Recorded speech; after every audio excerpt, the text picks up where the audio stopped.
আজকে আমরা এমন একটা বাঙালি ভূতের গল্প নিয়ে কথা বলবো যেটা শুধু ভয় দেখায় না।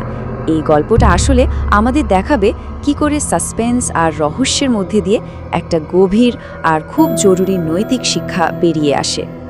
গল্পের একেবারে কেন্দ্রে কিন্তু এই প্রশ্নটাই, কি হয় যখন অতীতের কোনো বিশ্বাসঘাতকতা, কোনো ভুল ভূতের মতো ফিরে এসে আজকের দিনটাকে তাড়া করে? ভাবুন তো, সেই ছায়াটা সময়ের সাথে সাথে কতটা লম্বা হতে পারে। তো চলুন গল্পের ভেতরে ঢোকা যাক একদম শুরু থেকে। দেখব চরিত্রগুলোকে আর বোঝার চেষ্টা করব কিভাবে ওদের একটা দারুণ ছুটির প্ল্যান আস্তে আস্তে একটা দুঃস্বপ্নের দিকে মোড় নেয়। গল্পটা শুরু হচ্ছে একটা একদম জনমানবহীন জায়গায়, ধূপগুড়ি স্টেশন। পুজোর ছুটিতে 4 বন্ধু, রঞ্জিত, জয়, বিক্রম আর সুজিত, সবাই মিলে হইহুল্লোড় করতে এসেছে।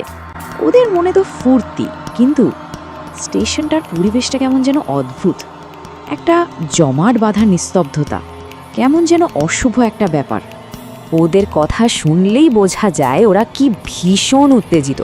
একজন তো বলেই ফেললো, শহরের ধোঁয়া কোলাহল কিচ্ছু নেই, কি দারুণ জায়গা। কিন্তু ওদের এই সাধারণ আনন্দটাই যেন চারপাশে থমথমে পরিবেশের সাথে একদমই খাপ খাচ্ছিল না। এখানেই কিন্তু বিপদের প্রথম ঘণ্টাটা বাজে। এরপর ওরা একটা গরুর গাড়িতে করে রওনা দেয়। আর এই যাত্রাটা কেমন যেন ভালো ঠেকছিল না। চারদিকে ঘুটঘুটে অন্ধকার, কাদা মাখার রাস্তা, তার উপর জঙ্গলের ভেতরটা কেমন অস্বাভাবিক রকমের চুপচাপ। আকাশে একটাও তারা নেই, শুধু মেঘের ভেতর থেকে থেকে বিদ্যুৎ চমকাচ্ছে। ওদের মনে হতে শুরু করে ওরা যেন পরিচিত পৃথিবী ছেড়ে অন্য কোথাও চলে এসেছে। আর ঠিক তখনই পরিস্থিতি আরও খারাপের দিকে যায়। প্রকৃতি যেন নিজেই একটা চরিত্র হয়ে ওঠে আর ওদের এমন একটা সিদ্ধান্ত নিতে বাধ্য করে যা ওদের ভাগ্যটাই পাল্টে দেবে। হঠাৎ করে আকাশ ভেঙে বৃষ্টি নামলো। সে কি সাংঘাতিক ঝড়! এই ঝড়টাই কিন্তু গল্পের টার্নিং পয়েন্ট।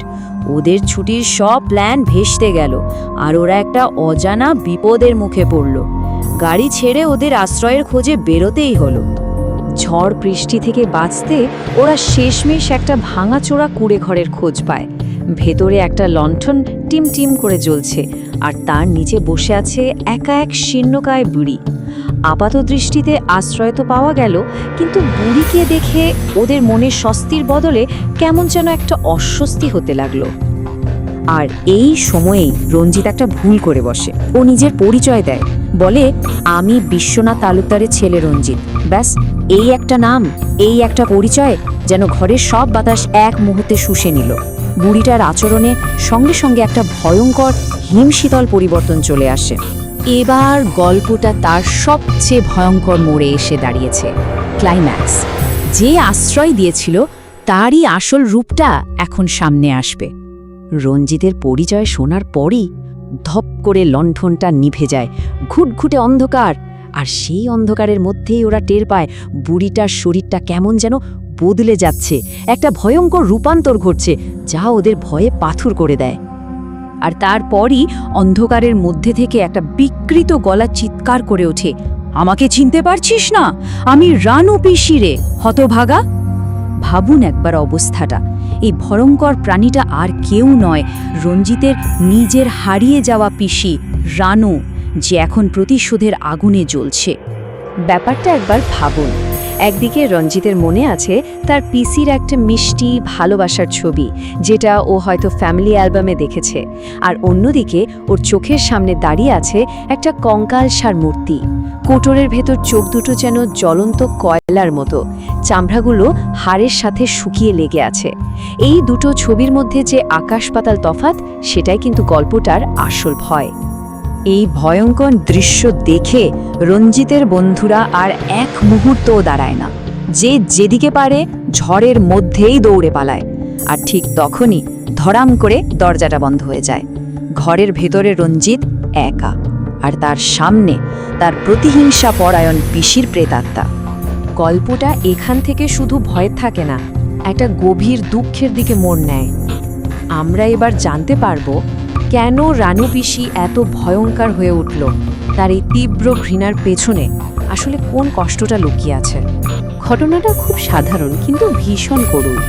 রানু মাত্র 10 বছর বয়সে তার ছোট ভাই বিশ্বনাথকে মানুষ করেছিল নিজের সবটা দিয়ে।